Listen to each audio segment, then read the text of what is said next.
I wonder what those old machines were for.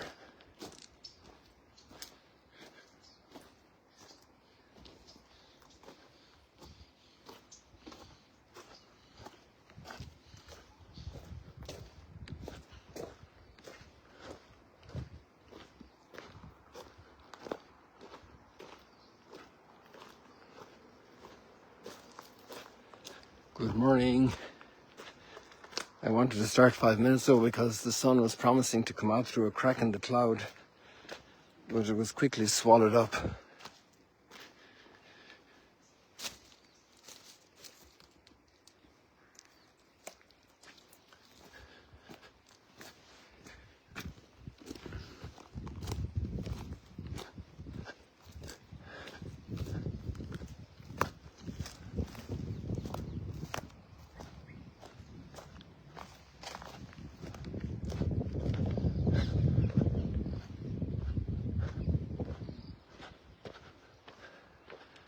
So we'll just walk along here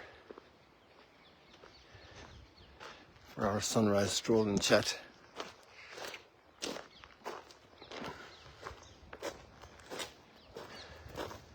I wonder how the readings speak to your heart today.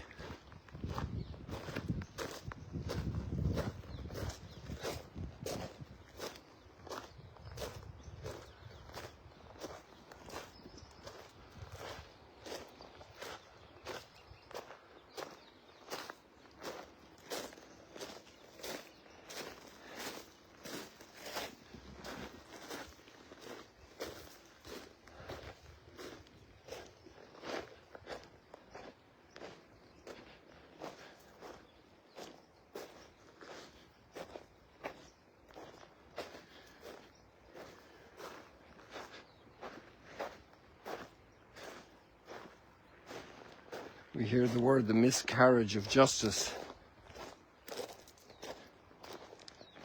And justice isn't born.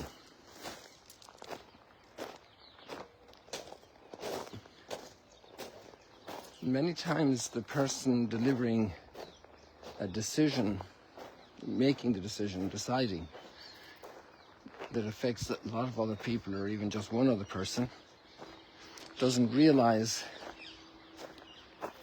isn't aware of the injustice. And that's because of our limited scoping out the implications of any given decision. And yet the pain of the injustice can be deeply felt, but obviously it becomes more hateful when it's done intentionally to wrong somebody.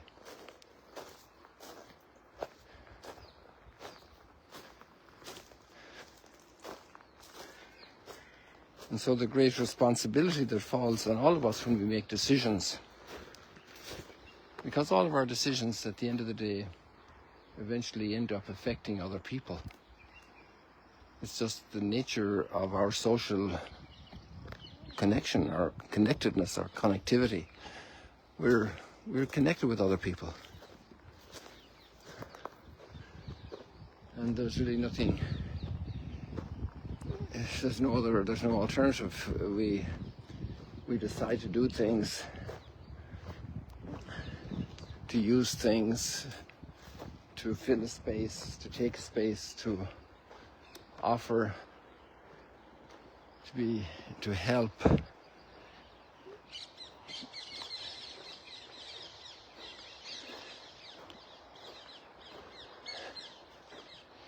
And that basic justice that's giving to each one their due portion, the fairness, the propriety, what they're owed.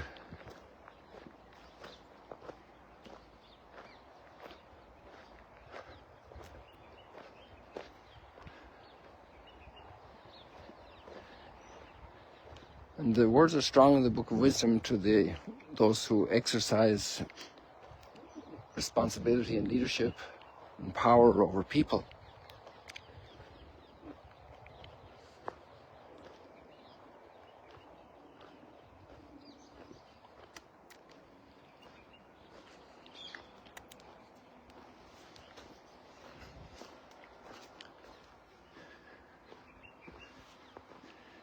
They're strong words, but how then to make them happen, to make them real,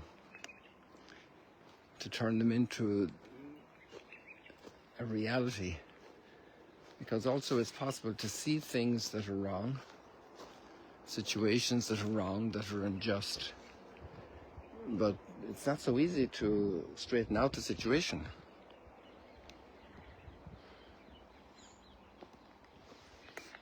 It would be easier to go down here if I had my sticks. I don't have my sticks. So let's do this carefully. Good, there we are. Hope nobody tripped there.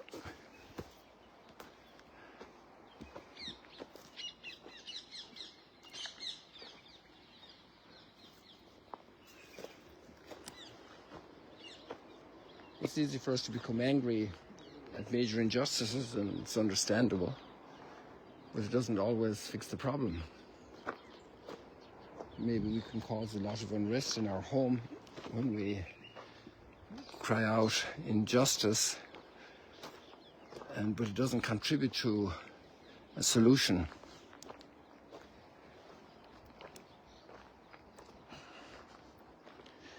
Hearken you who are in power over the multitude, and lord it over throngs of people, because authority was given you by the Lord, and you'll be answerable for that authority, how you exercise it.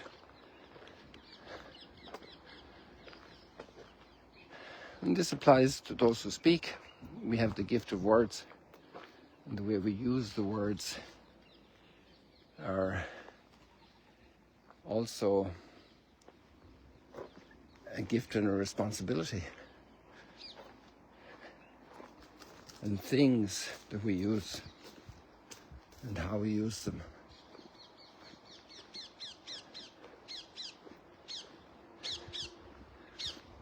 And the preparation of a society starts in the home with the children, with the example they see from their parents. There we have a great calling in education. Oh, there comes the sun right through the clouds now.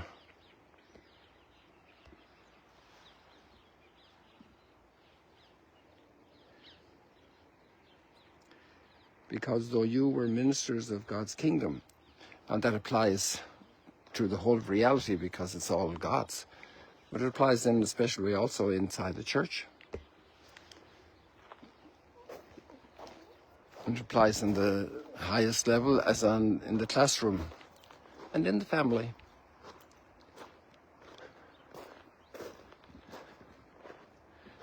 The great impact our parents had on us, and those who are parenting now, the great impact they're having on their children.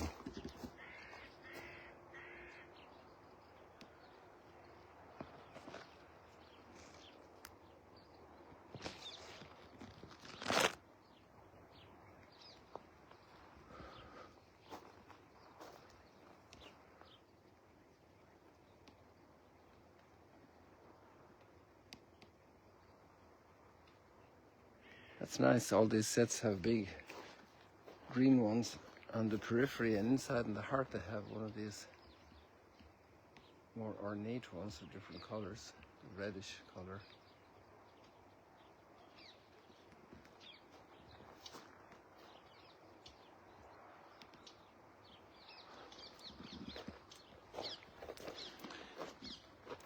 Maybe one of the concrete actions we can do now is just in our heart to say a prayer for all those who are exercising authority, for those who are doing it unjustly, for those who are doing it under great burdens and pressure, and are called to make great sacrifice to assume authority and do that service, because authority is also a service, the service of authority.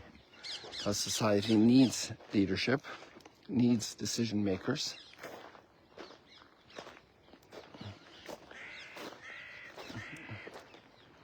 Needs great teachers, and that started in the home.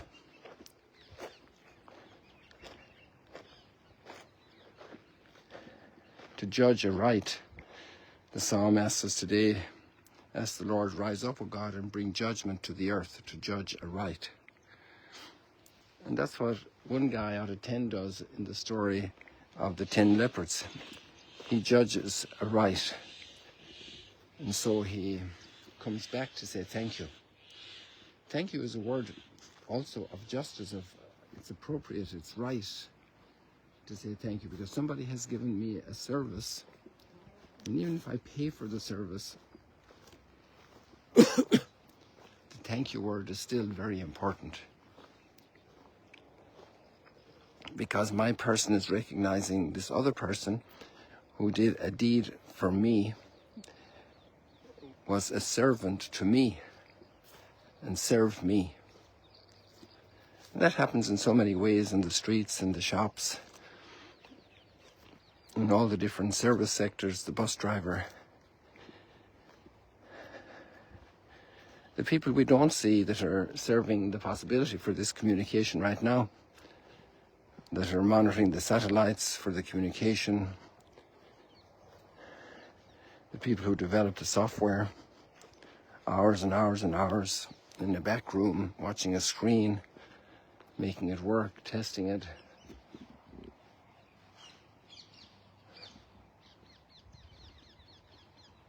The people who lay down these boards for the times when the soil, the earth is wet.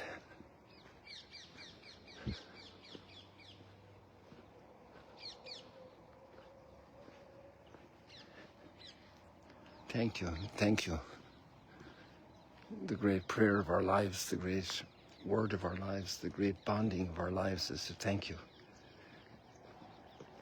And I thank you all for being part of the Sunrise Stroll and Chat, for your encouragement, for your sharing.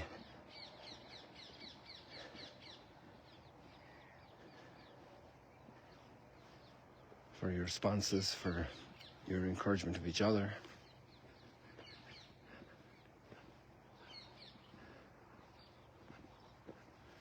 I think we'll just get a little closer to these constructions of, these are between bushes and trees. I don't know what you'd call them. You can't really call them trees that have grown along here, and they're all dried and dead.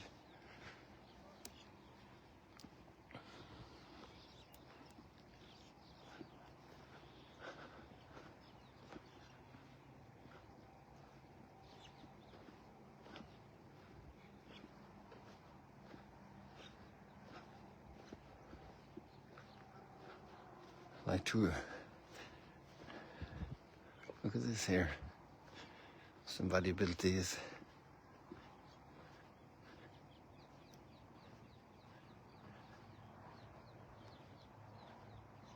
Maybe children.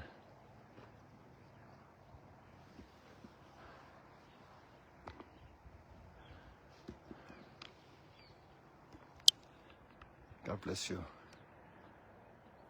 A nice view of our bell here. Almost the whole thing, right? It's zoomed completely there, so I have to go back a little bit more to catch it. People, God bless you. See you later, alligators. Thank you. Let's pray for each other. From the teepees to the skyscrapers, that we all make space and treat each other justly in this world.